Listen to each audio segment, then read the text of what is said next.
Josephine Reynolds stood at the edge of the dusty main street of Roswell, New Mexico territory, her weathered hands clutching the deed to her late husband's property with such force that the paper crinkled beneath her fingers.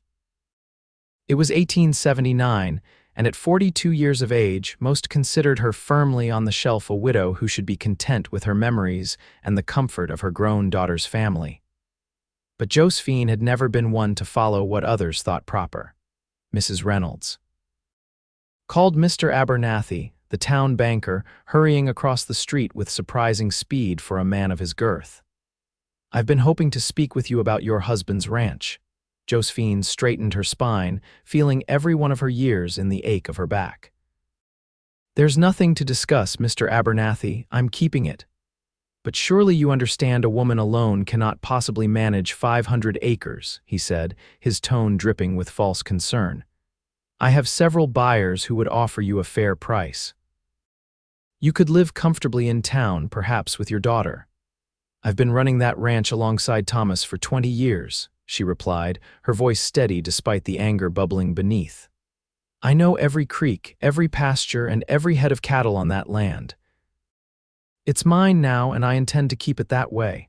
Abernathy's face flushed. "Mrs. Reynolds, be reasonable. At your age, my age has nothing to do with my ability," she cut him off sharply. "Good day, Mr. Abernathy." As she turned to leave, a commotion at the far end of the street caught her attention. A group of men had gathered outside the saloon, their voices raised in excitement.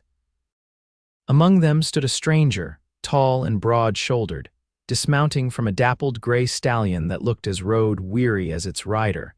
Josephine wouldn't have given him a second glance, except that when he turned, removing his hat to wipe the dust from his brow, she caught a glimpse of his face. He was handsome in a rugged way, with a strong jaw covered in several days' growth of beard, and eyes that seemed to take in everything around him with careful assessment. Not a young man, perhaps in his late 30s, but one who carried himself with the confidence of someone who knew his own worth. What happened next would have been comical if it hadn't struck so close to Josephine's heart. Mrs. Porter, the town gossip, sidled up to the stranger, engaging him in conversation that carried clearly across the still afternoon air. "That's Josephine Reynolds, Mrs." Porter was saying, gesturing in Josephine's direction. "Poor thing lost her husband 6 months ago. She's convinced she can run that big ranch by herself." The stranger glanced at Josephine, his gaze direct and unabashed. "Mark my words," Mrs. Porter continued, "she'll be selling before winter. A woman her age has no business trying to find love or a new start. She's too old for all that." Josephine felt her cheeks burn with embarrassment and anger. She hadn't said a word about looking for love, she'd only wanted to keep her home. But before she could stride away, the stranger's voice rang out, clear and deep. "Then I've waited the perfect time," he said, loud enough for Josephine and everyone nearby to hear. "I've never been one for green fruit. I prefer something that's had time to ripen into its full sweetness." The street fell silent. Josephine stood frozen, her heart hammering against her ribs as the stranger picked up his horse's reins and began walking in her direction, his spurs jingling with each deliberate step. "Madam," he said, tipping his hat when he reached her. "Name's Grant Prescott.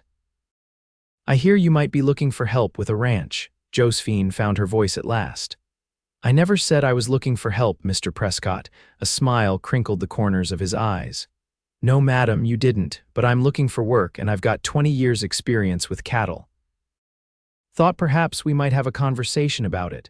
For the first time in months, Josephine felt a flutter of something other than grief and determination in her chest. She pushed it firmly aside. "I can't afford to hire anyone right now, Mr. Prescott." "I don't require much pay," he replied. "Just room, board, and a small percentage of the profits when we get your herd to market." "When?" she repeated, raising an eyebrow, his smile widened. "Yes, madam, when I'm not a man who believes in if." Josephine studied him for a moment, aware of the curious eyes watching their exchange. She needed help, she knew that, even if she wouldn't admit it to Abernathy and his ilk. And there was something about Grant Prescott that spoke of reliability, of solid competence. "You can come out to the ranch tomorrow," she said finally. We'll talk terms then. I'd be obliged, he replied, touching the brim of his hat. Until tomorrow, Mrs. Reynolds. As Josephine watched him lead his horse toward the livery, she felt oddly unsettled. It had been a long time since any man had looked at her the way Grant Prescott had, like she was worth seeing. Worth knowing. She shook her head to clear it of such foolish thoughts. Grant Prescott was looking for work, nothing more, and she was looking for help with her ranch, not complications. That would have to be the end of it. The next morning, Josephine was up before dawn, as had been her habit for the past 20 years. She stoked the fire in the cookstove, put on coffee, and began preparing a simple breakfast. She hadn't expected Grant Prescott to arrive before mid-morning, so the sound of a horse in the yard just as the sun was cresting the horizon surprised her. Wiping her hands on her apron, she stepped onto the porch to find the cowboy dismounting, looking as if he'd been up for hours already. "You're early," she said by way of greeting. "Yes, madam," he replied. Never could see the sense in wasting daylight. There was something about the way he said it, not boastful, just matter of fact, that appealed to Josephine. "Well, you're in time for breakfast at least. Tie up your horse and come in." The kitchen felt smaller with Grant Prescott in it. He removed his hat before entering, revealing thick brown hair streaked with silver at the temples. After washing up at the basin by the door without being asked, he seated himself at the table. "I appreciate the meal, Mrs. Reynolds," he said as she placed a plate of eggs and salt pork before him. "Been a while since I've had home cooking." "Where are you from originally, Mr. Prescott?" she asked, pouring coffee for them both before sitting down across from him. "Texas originally," he answered, "but I've been moving around for the past decade or so, worked ranches in Colorado, Wyoming, Montana." "What brings you to New Mexico?" He took a sip of coffee before answering. "Heard there was good land opening up, was thinking of maybe settling down." "At your age?" She couldn't resist asking, throwing his defense of her back at him with a slight curve of her lips. Grant chuckled, a warm sound that seemed to fill the kitchen. "Touché, Mrs. Reynolds. Yes, at my age. 39 seems like a good time to stop wandering and put down some roots. And yet here you are, asking to work someone else's land rather than buying your own." "I've got savings," he acknowledged, "but not enough for the kind of spread I'd want. Figured I'd work a while longer, get to know the territory before I commit." It was a reasonable explanation, and Josephine nodded. "Well, let me be clear about what I can offer. I have about 100 head of cattle, good bloodlines, but they've been neglected these past months while I've been settling my husband's affairs. The fences need mending in the south pasture, and the herd needs to be culled before winter." "And you want to drive them to market yourself?" he asked. "I always handled the books and the breeding decisions," she explained. "Thomas did the driving, but I know enough to manage it with proper help." Grant nodded, his expression thoughtful rather than skeptical. "What kind of wages did you have in mind?" They haggled amicably over terms, and by the time breakfast was finished, they had reached an agreement. Grant would stay in the small bunkhouse, though it was meant for several hands, and would receive room, board, and 15% of the profits from the cattle sale. "There's one more thing," Josephine said as they rose from the table. "My daughter and her husband live in town. They don't approve of me staying out here alone. They're likely to be suspicious of you." Grant's eyes crinkled with understanding. "I expect they're just concerned for your welfare, Mrs. Reynolds." "Josephine," she said suddenly, surprising herself. "If we're to work together, you might as well call me Josephine." "Josephine," he repeated, and something about the way her name sounded in his deep voice made her heart skip. "And I'm Grant. Shall we take a look at those cattle now?" They spent the day riding the perimeter of the ranch, Grant making notes in a small book about repairs needed and asking questions that revealed his experience. By the time they returned to the ranch house, the sun was setting, casting long shadows across the yard. "You've kept things in better shape than I expected," Grant admitted as they unsaddled the horses. "Most places fall apart fast when there's no one minding them properly." Josephine felt a flush of pride. "I didn't have Thomas anymore, but I still had my own 2 hands. I've done what I could." "And done it well," he said, his voice sincere. "I'll start on the south fence tomorrow if that suits you." "It does," she agreed. "I'll have breakfast ready at sunrise." As Grant headed toward the bunkhouse with his saddlebags, Josephine watched him go, a strange mix of emotions swirling within her. Relief at having competent help, certainly, but also an unsettling awareness of him as a man, something she had not experienced in a very long time. She told herself firmly that it was merely gratitude, nothing more. Yet that night, as she lay in the bed she had shared with Thomas for 20 years, she found herself thinking not of her late husband, but of the way sunlight caught in Grant Prescott's hair, turning the silver strands to gleaming white gold. The next week fell into a comfortable rhythm. Grant proved to be everything he'd claimed: hardworking, knowledgeable, and respectful of the boundaries Josephine established. He rose before dawn each day, often having started the coffee before Josephine even made it to the kitchen. They would share a quiet breakfast, discussing the day's tasks before heading out to their separate work. Josephine found herself looking forward to these early morning conversations more than she cared to admit.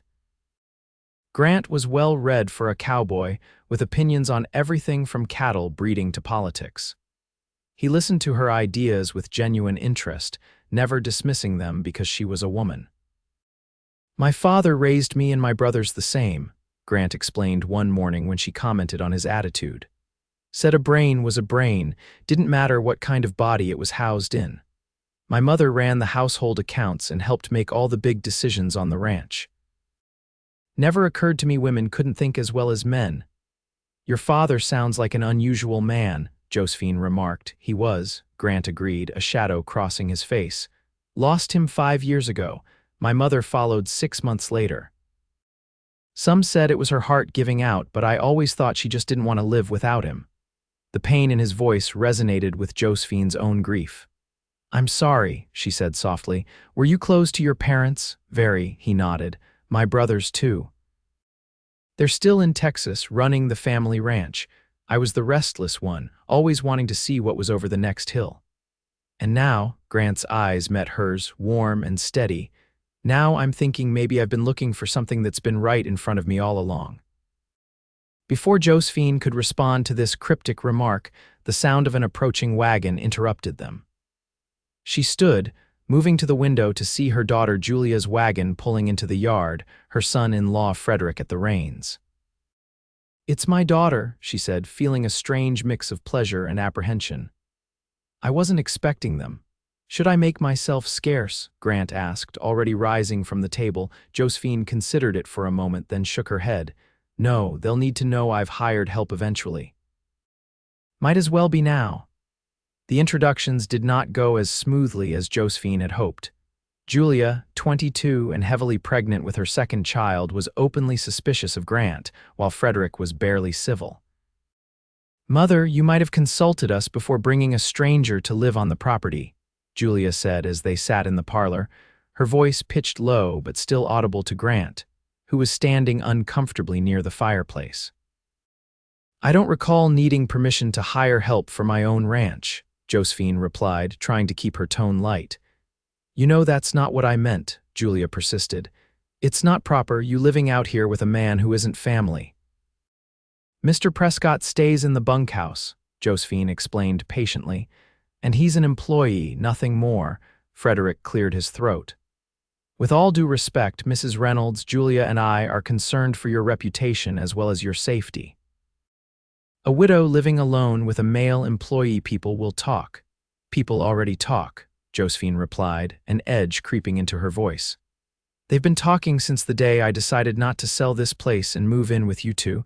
I can't live my life worried about wagging tongues." Grant, who had remained silent throughout this exchange, finally spoke. "If I might say something," he began, his voice respectful but firm. "Mrs. Reynolds has hired me to do a job, nothing more, nothing less.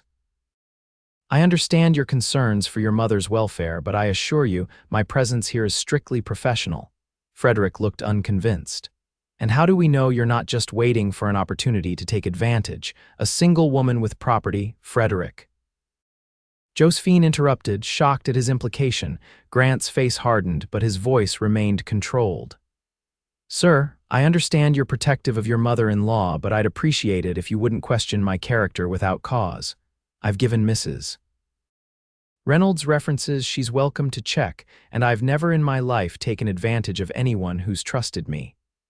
An uncomfortable silence fell over the room. Finally, Julia spoke again, her voice softer.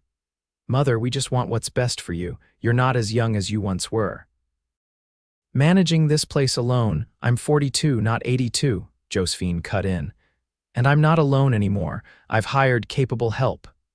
The visit ended shortly thereafter with promises from Julia to return the following week. As Josephine stood on the porch watching them drive away, she felt a mixture of frustration and sadness. She loved her daughter dearly, but Julia couldn't seem to understand that Josephine needed her independence, needed to prove to herself that she could succeed on her own. They care about you, Grant said quietly, coming to stand beside her. That's something to be grateful for, even when it's frustrating, Josephine sighed. I know, but Julia looks at me and still sees the mother who bandaged her skinned knees, not a woman with her own dreams and capabilities. And what are those dreams, Josephine? Grant asked, his voice gentle. She turned to look at him, struck by the genuine interest in his eyes. To make this ranch profitable again, to know that I succeeded where everyone expected me to fail, too. To not be invisible just because I'm no longer young and have no husband. Grant's gaze held her steadily. I see you, Josephine Reynolds, and there's nothing invisible about you. The simple words, spoken with such quiet conviction, brought a lump to Josephine's throat. Before she could respond, Grant tipped his hat and headed back toward the corral, leaving her to wonder at the strange, fluttering sensation in her chest, a feeling she had thought long dead and buried with Thomas. Over the next few weeks, the ranch began to show signs of recovery under their combined efforts. Grant repaired the fences, treated the cattle for parasites, and helped Josephine identify which animals to keep for breeding and which to sell.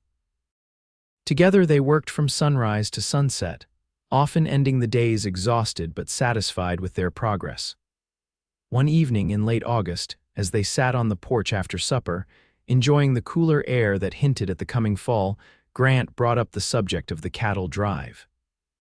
If we're going to get the herd to Santa Fe before the first snow, we should leave within the next 2 weeks, he said, his pipe sending fragrant smoke curling into the twilight. I've been thinking about the route. It'll take us about 10 days, give or take. Us. Josephine questioned, raising an eyebrow. Grant looked surprised. Well, yes, you said you wanted to manage the drive yourself. I did, but I thought, she broke off, embarrassed, you thought I'd try to talk you out of it, Grant guessed, a small smile playing at the corners of his mouth. Josephine, I've known you long enough now to understand that would be a waste of breath, she laughed, feeling a warmth that had nothing to do with the summer evening. I've never actually been on a cattle drive before, she admitted. Thomas always handled that part. It's hard work, Grant acknowledged. Long days in the saddle, sleeping on the ground, eating trail dust, but there's something about it, a kind of freedom you don't find anywhere else. I think you'll take to it. But what about the ranch while we're gone? She asked, practical concerns intruding. We can't leave it unattended for 2 or 3 weeks, Grant nodded, having already considered this. I know a young man in town, Charlie Wilson. He's worked as a ranch hand before. Honest, reliable, we could hire him to keep an eye on things while we're gone. And what will people say about me going on a cattle drive alone with you? She asked, voicing the concern that had immediately come to mind. Grant's eyes met hers in the fading light. They'll say what they want to say regardless.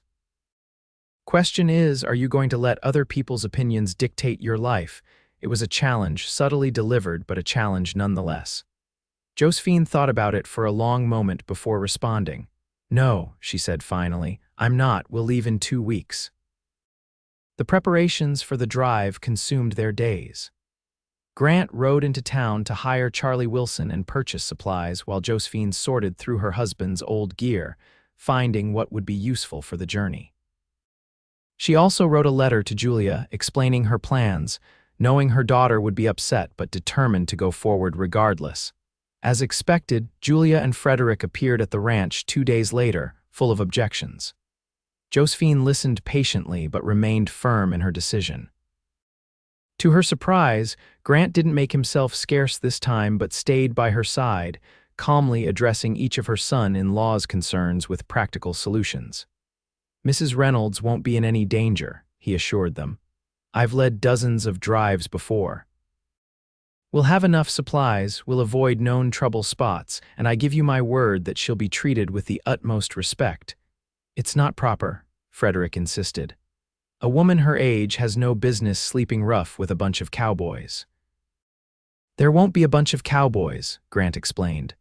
Just the two of us and Charlie Wilson, who'll be staying here to mind the ranch.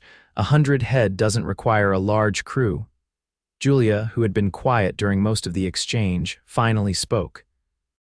Mother, I don't understand why you need to go at all. Surely Mr. Prescott could handle the drive on his own. Josephine reached over to take her daughter's hand. Because this is my ranch, my cattle, and my responsibility, because I need to know I can do this. Please try to understand. Something in Josephine's tone must have reached her daughter because after a moment Julia squeezed her hand. I don't like it, she said softly, but I know that stubborn look, you're going no matter what we say. Yes, Josephine agreed, I am. After Julia and Frederick left, Grant helped Josephine finish packing the chuck wagon with supplies. They worked in companionable silence for a while before he spoke. You're a remarkable woman, Josephine Reynolds, he said, his voice carrying easily in the still afternoon air. She looked up, startled by the compliment.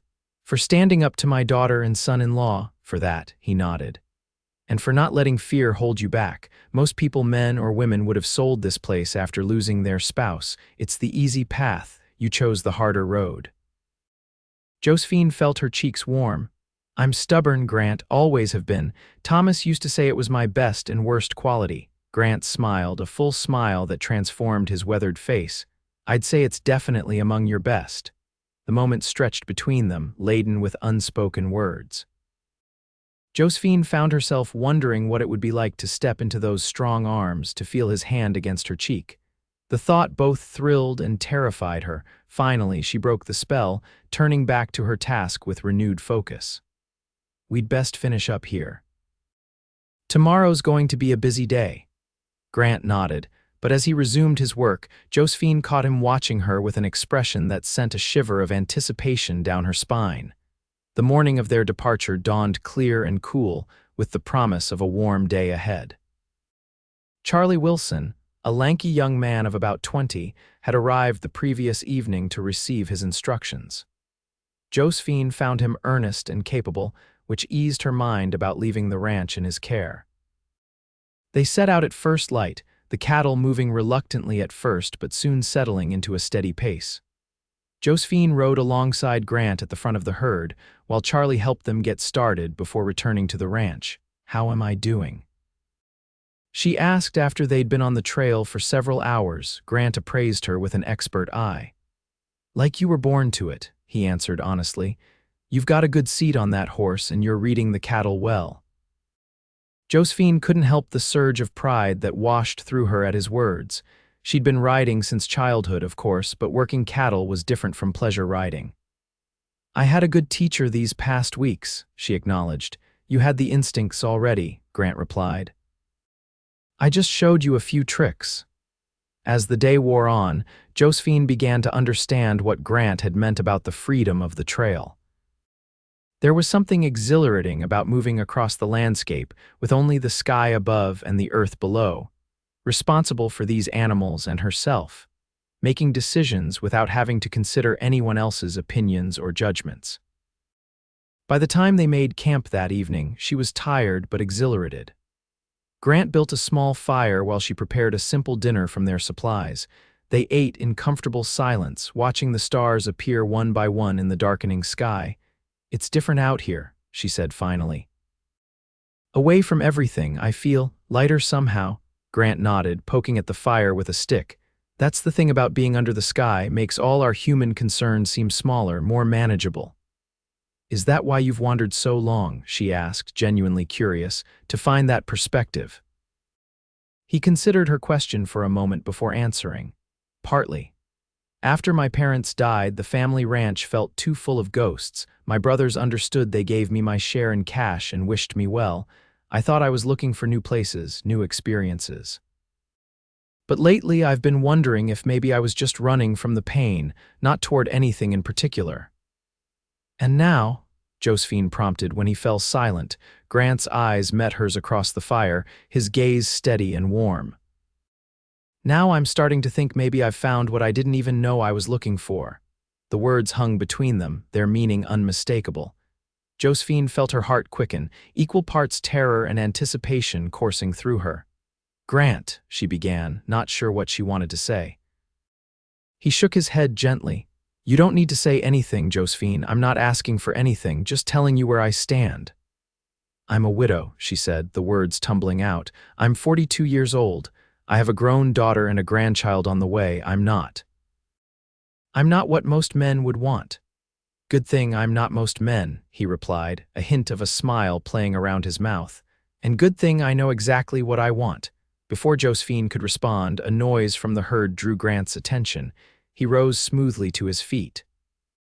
"I'd better check on that. Might be a coyote making the cattle nervous. You should get some rest. Tomorrow's another long day." As he walked away, Josephine sat motionless, her mind whirling with confusion and an emotion she was afraid to name. She had not expected to feel this way again, had believed that part of her life was over with Thomas's death. Yet here she was, her heart racing at the mere thought of Grant Prescott's smile, his steady presence, his unwavering respect for her. It was foolishness, she told herself firmly. Girlish fancy that had no place in a widow of her age. Grant was kind and probably lonely, that was all. She would not make more of his words than was warranted. Yet as she unrolled her bedding and settled in for the night, Josephine found herself remembering the look in his eyes when he'd spoken. There had been nothing ambiguous about it. Grant Prescott wanted her, not her ranch, not her cattle, but her. The question was, what did she want? The next few days fell into a rhythm of their own.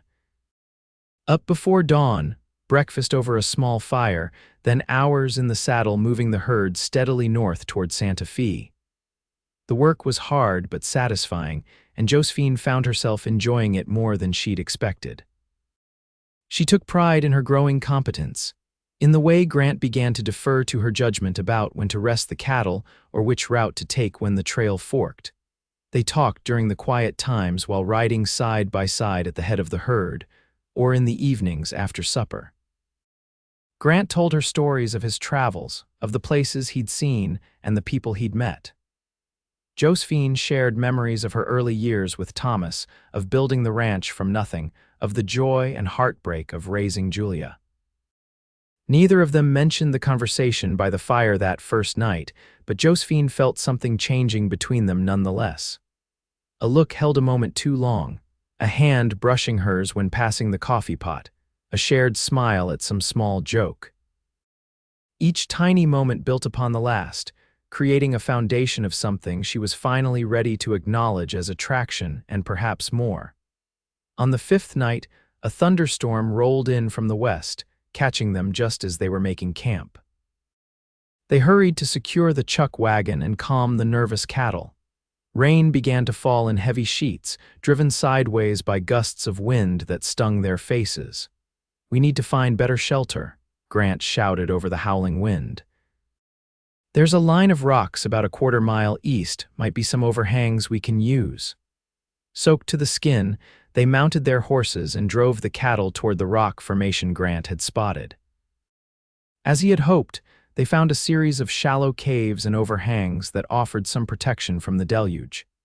They managed to get the cattle settled in a relatively sheltered area, then led their horses to one of the larger caves. Inside, they were out of the rain, but still dripping wet and shivering.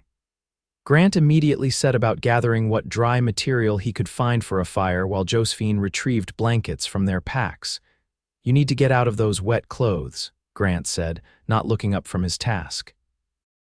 "You'll catch your death otherwise." Josephine hesitated, suddenly acutely aware of their situation alone in a cave, miles from anywhere with no possibility of privacy. I don't have any dry clothes," she said. Grant glanced up, saw her discomfort, and immediately understood. "I'll step outside while you wrap yourself in a blanket," he offered. "Your clothes can dry by the fire overnight." "You're soaked through as well," she pointed out, trying to be practical despite her embarrassment. A flash of lightning illuminated the cave, followed almost immediately by a deafening crack of thunder. Rain continued to pour down in sheets outside the cave entrance. Grant gestured to the storm. I don't think that's a good idea right now. I'll be fine. Don't be ridiculous, Josephine said, finding her resolve. Turn your back. We'll both change and wrap up in blankets. We're adults, not children, Grant nodded, turning to face the cave wall without argument.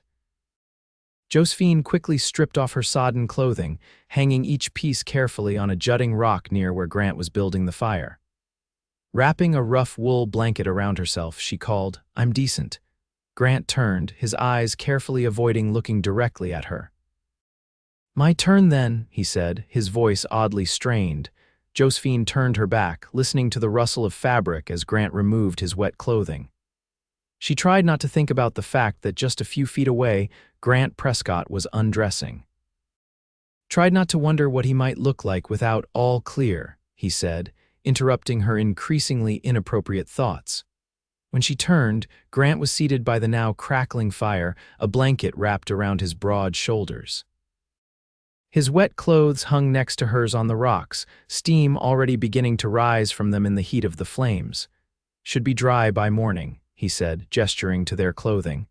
And hopefully the storm will have passed. Josephine nodded, taking a seat across from him, careful to keep her blanket securely wrapped around her. The fire's warmth was a blessing after the chill of the rain, and she found herself relaxing despite the unusual circumstances. They sat in silence for a while, listening to the storm rage outside their shelter. Eventually, Grant spoke. Quite an adventure for your first cattle drive, he said, a hint of amusement in his voice. Josephine couldn't help but smile. Is it always like this? Sometimes worse, he admitted. I've been caught in blizzards, flash floods, dust storms. The trail has a way of throwing the unexpected at you. And yet you love it, she observed. Grant's eyes met hers across the fire. I do, or I did. Now I'm thinking there might be other things worth loving just as much. The implication hung in the air between them, impossible to ignore in the intimate confines of the cave. Josephine felt her heart begin to race, her mouth suddenly dry despite the humidity of the air. Grant, she began, not sure what she wanted to say but feeling that something needed to be said. You don't have to say anything, he told her, just as he had that first night. I know this isn't what you expected when you hired me. I didn't expect it either. But I'd be lying if I said I didn't feel something for you, Josephine, something I haven't felt in a very long time, if ever. Josephine's hands trembled where they clutched the edges of her blanket. I'm too old for this kind of complication, she said finally. People would talk, Julia would be horrified, and you're still young enough to find someone who could give you children, a family. Grant's expression grew serious. First of all, you're not too old for anything. Second, I stopped caring what other people think a long time ago. And third, I've never particularly wanted children of my own. I like them well enough, but it's not something I've felt was missing from my life. Even so, Josephine persisted, you can't know how you'll feel in 5 years or 10. I'll be over 50 then, and you'll still be in your prime. Grant moved then, shifting to sit beside her rather than across the fire. He was careful to maintain a respectful distance, but his proximity still made Josephine's pulse quicken. Josephine, he said softly, no one knows what the future holds. I could get thrown from a horse tomorrow and break my neck. You could outlive me by 20 years. All we ever have is now, this moment. And in this moment, I know that I care for you in a way I didn't think was possible anymore. A log shifted in the fire, sending sparks flying upward. Outside, the storm continued to rage, thunder rolling across the sky in waves. In the flickering light, Grant's face was all plains and shadows, his eyes reflecting the dancing flames. I'm afraid, Josephine admitted, her voice barely above a whisper. Of me, he asked, genuine concern in his tone. She shook her head. Of feeling this way again. Of letting myself care for someone who could leave or die or change his mind. Of being vulnerable. That's the price of living, Josephine, Grant said gently. None of us gets through this life without pain. The question is whether the joy is worth the risk. His hand moved slowly, deliberately, until his fingers rested lightly over hers where they clutched the blanket. The touch was electric, sending a jolt of awareness through Josephine's entire body. I won't push, Grant promised. Whatever happens between us, if anything happens, it will be because you want it as much as I do." Josephine looked down at their hands, his large and weathered, hers smaller but no less marked by years of work. There was something right about the sight, something that resonated deep within her. Slowly, deliberately, she turned her hand beneath his until their palms met, fingers intertwining. Grant's breath caught audibly, but he remained still, waiting. "I don't know what I want yet," Josephine said honestly, "but I know I want to find out." Grant's smile was like sunrise breaking over the mountains, gradual, warm, illuminating. He lifted their joined hands and pressed a gentle kiss to her knuckles. "That's enough for me," he said. "For now, that's more than enough." They slept on opposite sides of the fire that night, but something fundamental had shifted between them. As Josephine drifted toward sleep, wrapped in her blanket and warmed by the fire, she felt a sense of possibility that had been absent from her life for a very long time. Whatever happened next, she knew she would no longer be merely existing, she would be living again, fully and completely. The thought followed her into dreams filled with open skies and the sound of Grant's laughter carried on the wind. Morning brought clear skies and the gentle aftermath of the storm. The world felt washed clean, droplets of water clinging to every surface and catching the early sunlight like scattered diamonds. Their clothes were dry, as Grant had predicted, though somewhat stiff and smoky from hanging near the fire. They dressed with their backs to each other, the simple routine now charged with an awareness that hadn't been there before. "How are the cattle?" Josephine asked as they prepared a quick breakfast. "Settled," Grant replied.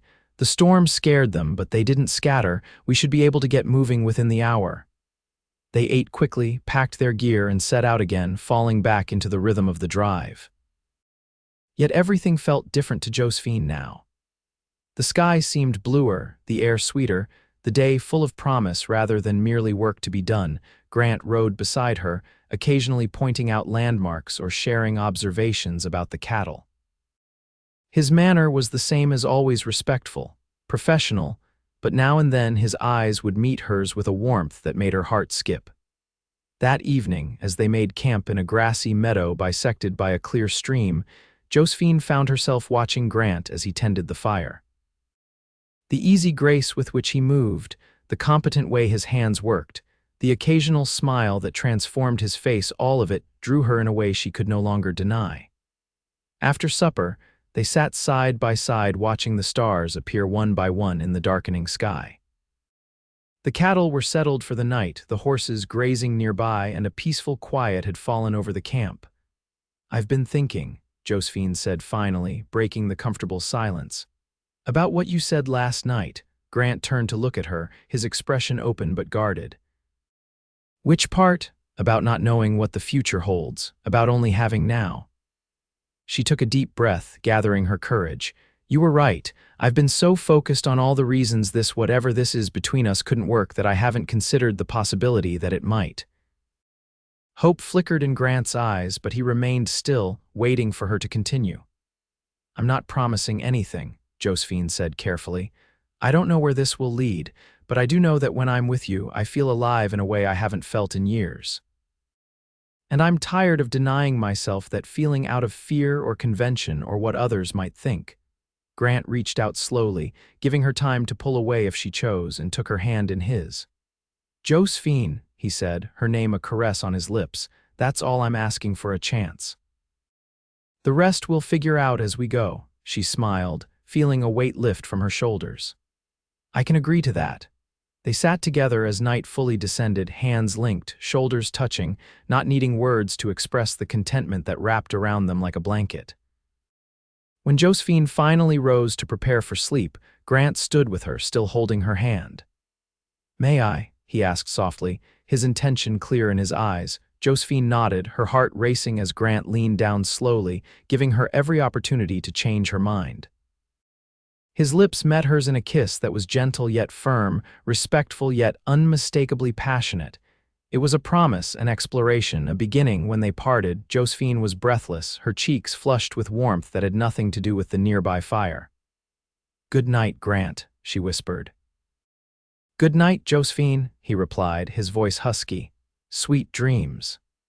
And for the first time in longer than she could remember, Josephine's dreams were indeed sweet. The remainder of the journey to Santa Fe passed in a blend of hard work and quiet joy. During the days, they focused on the cattle, pushing the herd steadily northward. Evenings brought conversation, laughter, and increasingly tender moments shared beneath the vast canopy of stars.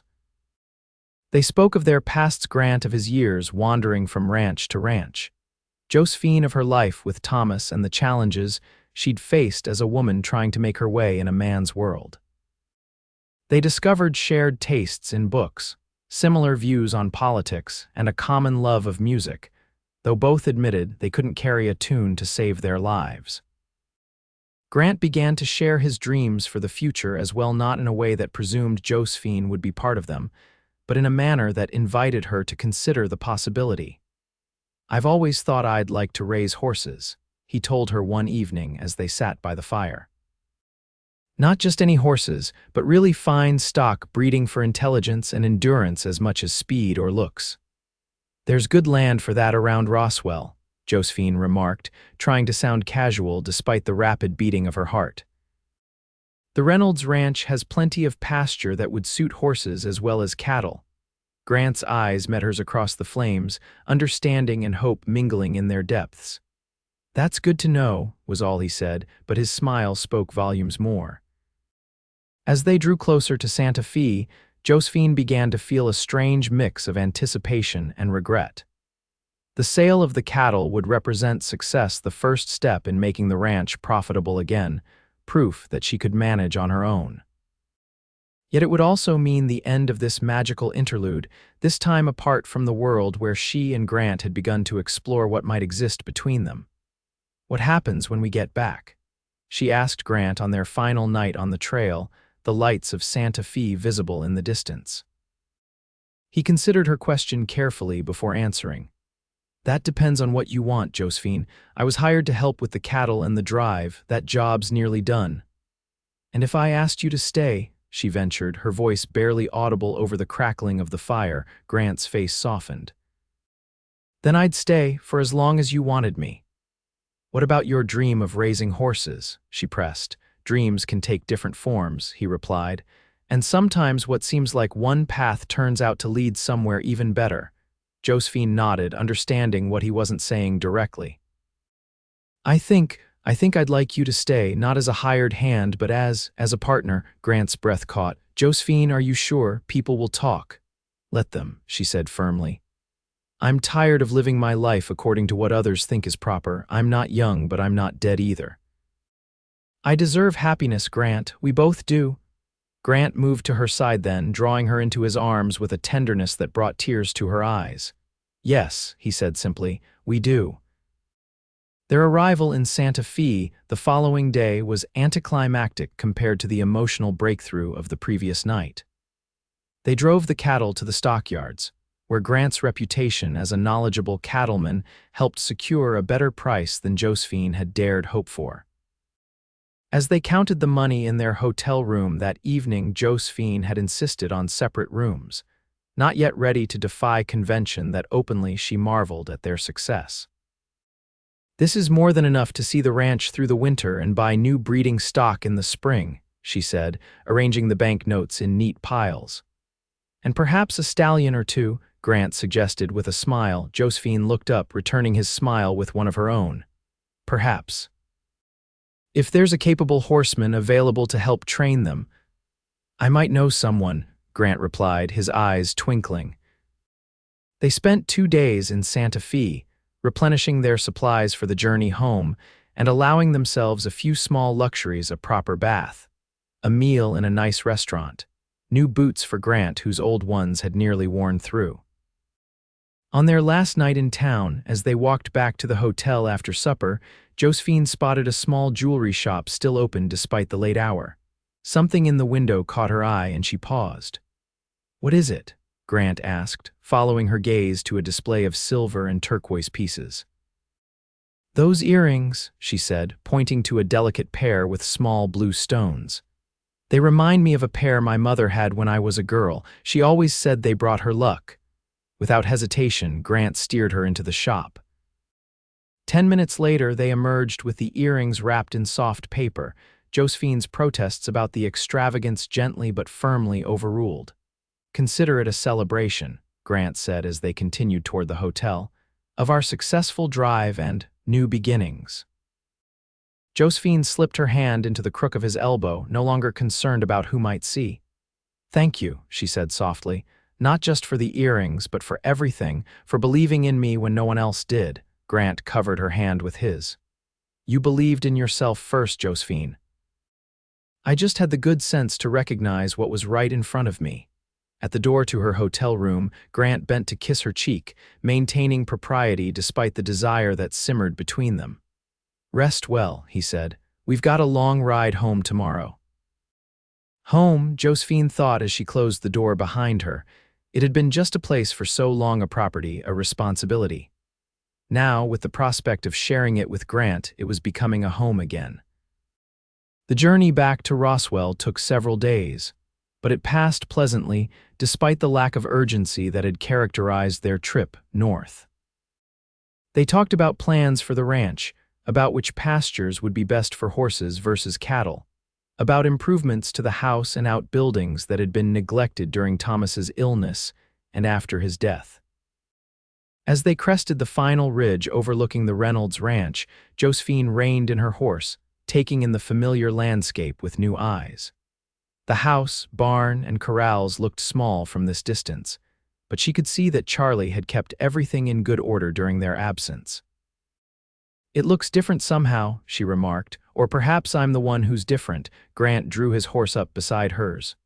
"Both, maybe," he suggested. "The land's the same, but how we see it changes based on what's in our hearts." Josephine turned to look at him, this man who had so unexpectedly become essential to her happiness. "And what's in your heart, Grant Prescott?" His eyes held hers, unwavering and sincere. "Hope," he said simply. "Hope and a love I never expected to find at this stage of my life." The word hung between them, love, spoken aloud for the first time, though it had been growing, unacknowledged, from the moment Grant had defended her in the street of Roswell. "I love you too," Josephine said, the words feeling both terrifying and completely right. "I think perhaps I have for weeks now, but I was afraid to admit it, even to myself." Grant reached across the space between their horses to take her hand. "No more fear," he said. "Whatever comes, we'll face it together." They rode down to the ranch side by side, hands linked between them, hearts full of the future they would build together. Charlie Wilson greeted them with enthusiasm, proud of how he had maintained the property in their absence. After hearing the news of their successful sale and Grant's decision to stay on permanently, the young man congratulated them warmly. "Town's been buzzing with talk about you too," he admitted as they shared a celebratory supper that evening. "Mrs. Porter's been saying all sorts of things." "I can imagine," Josephine said dryly. "And my daughter, has she been by?" Charlie nodded. "Twice. She seemed worried the first time, but I assured her everything was fine. Second time she brought me a pie and asked when you'd be back." "I'll ride into town tomorrow," Josephine decided.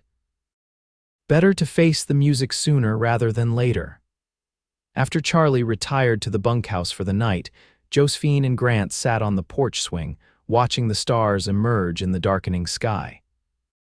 The familiar weight of Grant's arm around her shoulders felt right, as if they had been sitting this way for years rather than days. "Are you worried about tomorrow?" Grant asked, his voice a comforting rumble against her ear where she rested her head on his shoulder. "A little," she admitted. "Julia can be traditional in her views, and the rest of the town will certainly have opinions." "Does it matter?" he asked, not challenging but genuinely curious. "Will their opinions change how you feel?" Josephine considered the question seriously. "No," she said finally, "they won't. I wish people could see that love doesn't have an expiration date, that being 42 doesn't mean I'm too old for happiness, for passion, for new beginnings." Grant pressed a kiss to her temple. "Then we'll show them," he promised, "day by day, year by year. We'll show them that love doesn't care about the date on a birth certificate." The next morning, Josephine rode into Roswell alone, at her own insistence, despite Grant's offer to accompany her. This was a conversation she needed to have with her daughter without an audience. Julia's home was on the eastern edge of town, a neat two-story house that her husband Frederick, the town's only lawyer, had built for her when they married. As Josephine approached, she saw her daughter in the garden, heavy with child but still tending to her flowers. "Mother," Julia exclaimed when she spotted Josephine dismounting. "Thank God you're safe. When did you get back?" Josephine accepted her daughter's embrace, feeling the firm swell of Julia's belly between them. "Yesterday evening," she answered. "The drive was successful. We got an excellent price for the cattle." Julia led her inside, peppering her with questions about the journey. Josephine answered honestly but selectively, not yet broaching the subject of Grant. Finally, seated in Julia's parlor with cups of tea, her daughter came directly to the point. "And Mr. Prescott, will he be moving on now that the drive is complete?" Josephine set down her cup carefully. "No," she said simply, "he won't." Julia's expression tightened. "I see. You've hired him permanently then?" "Not exactly." Josephine took a deep breath.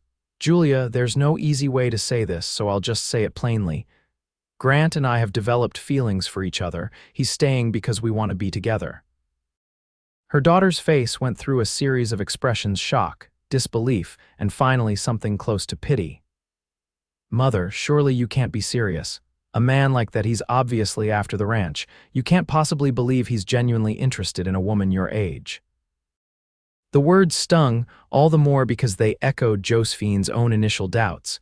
But she had moved beyond those doubts, and she would not allow them to be resurrected by her daughter's skepticism. "Grant Prescott has money of his own," she said calmly.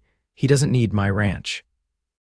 And yes, Julia, I do believe he's genuinely interested in me, not as a means to an end, but as a woman he respects and cares for." "But you're..." Julia seemed unable to complete the thought. 42, Josephine supplied. "Yes, I am, and Grant is 39. We're both adults who know our own minds and hearts. People will talk," Julia protested. "Let them," Josephine replied, echoing her own words to Grant. "I've spent too many years worrying about what others think. I won't waste whatever time I have left doing the same." Julia was silent for a long moment, struggling visibly with her thoughts. Finally, she sighed. "You're really serious about this, aren't you?" "I am," Josephine confirmed. "I love him, Julia, and he loves me. It's as simple and as complicated as that." Something in her tone must have reached her daughter, because Julia's expression softened slightly. "You're sure he's honorable, that his intentions are proper?" Josephine couldn't help but smile at the phrasing. "Yes, to both questions. In fact, if I have my way, his intentions will become exceedingly proper in the near future." Julia's eyes widened. "You mean marriage, eventually?" Josephine nodded. "We haven't discussed it specifically yet, but yes, I believe that's where we're headed." "Oh, Mother," Julia said, a mix of emotions in her voice. "This is all so unexpected. I need time to adjust to the idea." "Of course," Josephine agreed, reaching across to take her daughter's hand. "All I ask is that you try to keep an open mind, meet Grant properly, get to know him." "I think you'll understand then." Julia squeezed her hand. "I'll try," she promised. "For your sake, I'll try." The rest of Josephine's visit to town followed a similar pattern. Old friends and acquaintances expressed surprise, concern, or in a few cases, outright disapproval of her relationship with Grant. But for every negative reaction, there was a supportive one. Martha Jenkins, the milliner, confided that she thought it was wonderfully romantic and that Josephine was an inspiration to women everywhere.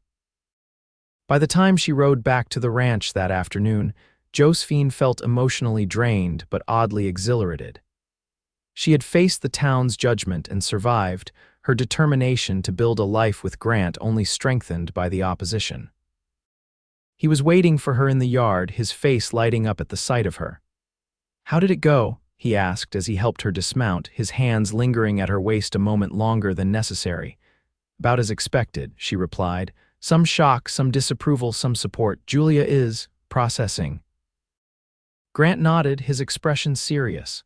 "And you, are you having second thoughts?" In answer, Josephine rose on tiptoe and kissed him full on the mouth, right there in the open yard where anyone passing by could see. When she pulled back, Grant looked slightly dazed but extremely pleased. "Does that answer your question?" she asked with a smile. He grinned, his entire face lighting up. Eloquently, he assured her. Though I might need you to explain it again later just to be sure I've understood completely. Josephine laughed, feeling lighter than she had in years. I believe that can be arranged, Mr. Prescott. Over the next few weeks, Josephine and Grant settled into a new routine. He moved his few possessions from the bunkhouse to the main house, taking the spare bedroom rather than presuming to occupy Thomas's place in Josephine's room. They worked side by side during the days, continuing the improvements to the ranch and beginning to implement their plans for raising horses alongside the cattle. Julia and Frederick visited for Sunday dinner, an initially awkward affair that gradually eased as the meal progressed. Grant's genuine respect for Josephine, evident in every interaction, seemed to reassure Julia more than any words could have done. By the time they left, Frederick was discussing possible legal structures for a formal business partnership, and Julia had invited them both to dinner the following week. That went better than I expected, Josephine remarked as they washed dishes together that evening. Grant handed her a plate to dry. Your daughter loves you, he said simply. She may not understand our relationship yet, but she wants you to be happy. And I am, Josephine assured him, setting down the dish towel and turning to face him. Happier than I ever thought I could be again. Grant's eyes darkened as he looked at her. They had been careful with each other, moving slowly despite the depth of their feelings. But in that moment, something shifted between them, a silent acknowledgement that they were ready for more. Josephine, Grant began, his voice husky with emotion, I don't want to rush you, but I want you to know I'm all in. Whatever you want, however you want this to be, I'm yours. She reached up to touch his face, tracing the line of his jaw with gentle fingers. I'm ready, she said simply. I don't want to wait anymore. Grant searched her eyes for a moment, then bent to kiss her, a kiss unlike any they had shared before, deep, passionate, uninhibited. When they parted, both were breathless. Are you sure? He asked, his forehead resting against hers. In answer, Josephine took his hand and led him toward her bedroom, the room that had been hers and Thomas's, the room she had slept in alone for the past year. At the threshold, she hesitated briefly, a pang of memory giving her pause. Grant seemed to understand without words. We can wait, he offered, or use another room. Josephine shook her head. No, she said firmly. This is my room now, our room if you want it to be. I do, Grant assured her, his voice thick with emotion. More than anything. What followed was a night of discovery and passion, of tender exploration and joyful release. Josephine, who had thought that part of her life was long over, found herself awakening under Grant's reverent touch, her body responding with an enthusiasm that both surprised and delighted her.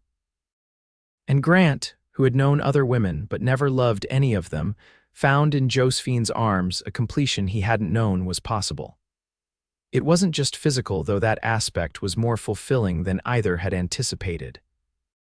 It was the sense of rightness, of homecoming, of two souls recognizing each other across the barriers of time and circumstance. Afterward, as they lay tangled together in the quiet darkness, Josephine rested her head on Grant's chest, listening to the steady beat of his heart beneath her ear. I never thought I'd feel this way again, she admitted softly. After Thomas died, I thought that part of my life was over, that I was too old to start again, too set in my ways. Grant's hand moved in slow circles on her bare back, a gentle caress that sent pleasant shivers along her spine. Age is just a number, he said. It's what's in here that matters. He placed his other hand over her heart. They said I was too old for love, Josephine murmured, remembering Mrs. Porter's words that day on the street of Roswell. And you said that I'd waited the perfect time, Grant finished, pressing a kiss to her hair. And I meant it. Josephine, I've known many women in my life, but never one who matched me so completely in spirit, in determination, in values. You're exactly what I've been looking for, whether I knew it or not. Josephine raised herself on one elbow to look down at him, her hair falling like a curtain around them. Ask me, she said, her heart pounding with certainty. Grant's eyes widened, then crinkled at the corners as understanding dawned. Josephine Reynolds, he said, his voice solemn despite the joy radiating from his face, would you do me the great honor of becoming my wife? Yes, she answered without hesitation. Yes, I will. They were married 2 weeks later in a simple ceremony in the parlor of the Reynolds ranch house. Julia, now reconciled to the match, stood beside her mother as matron of honor, her own child due any day. Frederick served as best man, having developed a genuine liking for Grant once he was convinced of the cowboy's honorable intentions. The Reverend Peterson officiated, his initial reservations about the match overcome by the obvious devotion Grant and Josephine showed each other. A small reception followed, attended by those friends and neighbors who had supported their relationship from the beginning. As the last guests departed, Josephine and Grant stood on the porch of what was now their home, his arm around her waist as they watched the sun setting over the land they would build together.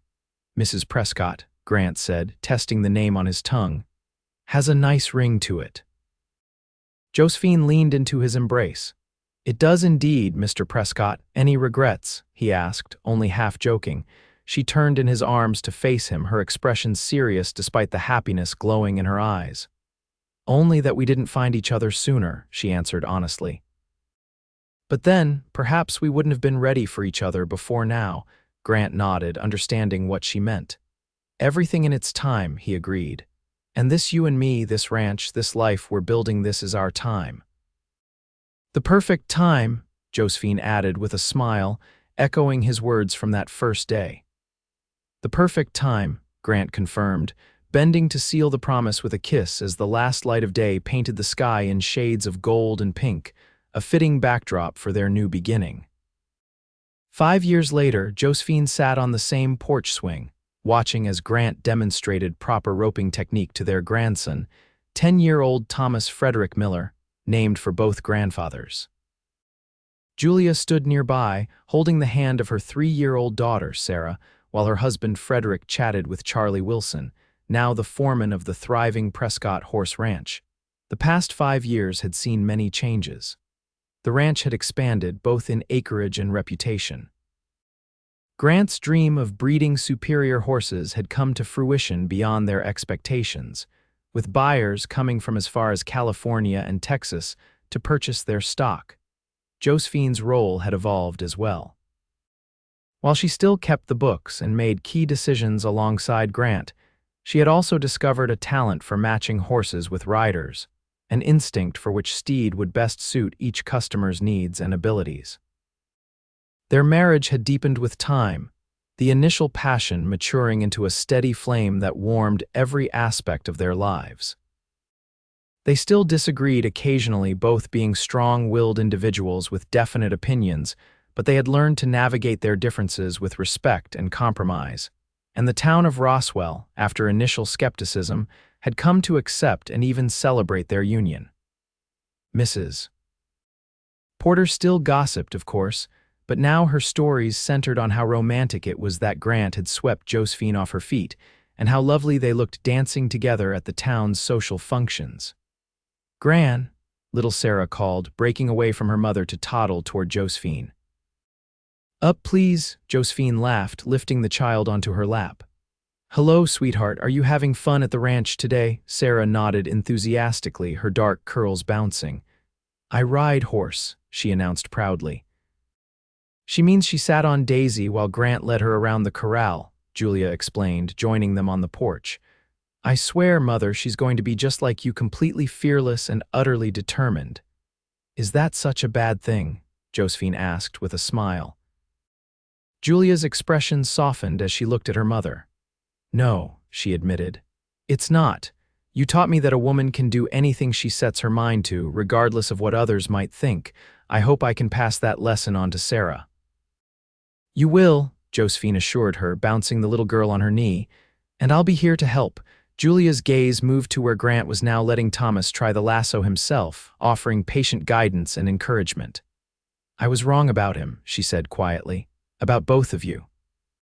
I'm sorry I ever doubted." "You were concerned for me," Josephine replied, equally soft. "I never held that against you." "Still," Julia persisted, "I should have had more faith in your judgment. You and Grant, you belong together. Anyone can see that now." "Better late than never," Josephine said with a wink, causing Julia to laugh. Later that evening, after Julia's family had returned to town and the ranch had settled into its nighttime routine, Josephine and Grant sat together on the porch swing, a habit they had maintained throughout their marriage. "Good day." Grant asked, his arm around her shoulders, fingers playing idly with a strand of her hair now more silver than brown, but still thick and lustrous. "The best," Josephine confirmed, nestling closer to his side. "Family, good work, this beautiful land, and you, what more could I want?" Grant pressed a kiss to her temple. "When I think about that day in town when I first saw you standing up to Abernathy, did you ever imagine we'd end up here?" Josephine shook her head. "Not for a moment. I was just trying to hold on to my ranch and my independence. Finding love again wasn't even in my thoughts." "And now," Grant prompted. She turned to look up at him, this man who had become the center of her world. At 47, Josephine knew she was no longer young by society's standards. There were lines at the corners of her eyes, silver threading her hair, and aches in her joints that hadn't been there a decade ago. Yet Grant still looked at her as if she were the most beautiful woman he had ever seen because to him, she was. "Now," she said softly, "I can't imagine my life any other way. You were right, that first day. You had waited the perfect time. We both had." Grant smiled, the same smile that still made her heart skip a beat after all these years. "And we've still got plenty of perfect time ahead of us, Mrs. Prescott. Every day with you is just the beginning."